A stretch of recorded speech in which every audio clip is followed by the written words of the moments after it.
रहे गावन के पहिला राती सखी टूटल ह पलंग के पाटी कोरा में धके भतार जबरी लिहले बगलिया काटी रहे गावन के पहिला राती सखी टूटल ह पलंग के पाटी कोरा में धके भतार जबरी लिहले बगलिया काटी पाला मरद हो असली मरद से अरे मरद से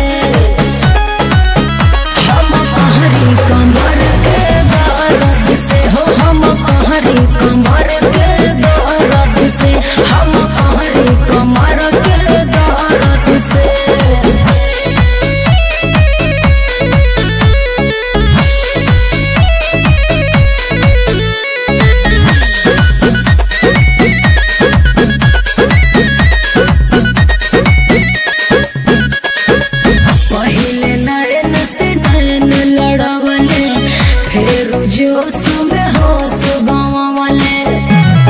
धके कोरावा में भोरा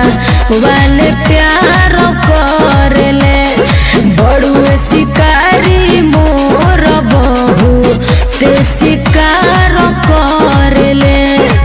कि मोर सिहरे शरीरिया सरद से अरे सरद से कि हम कहरी कमर के दर्द से हो हम कहरी कमर के दर्द से हम कहरी कमर के दर्द से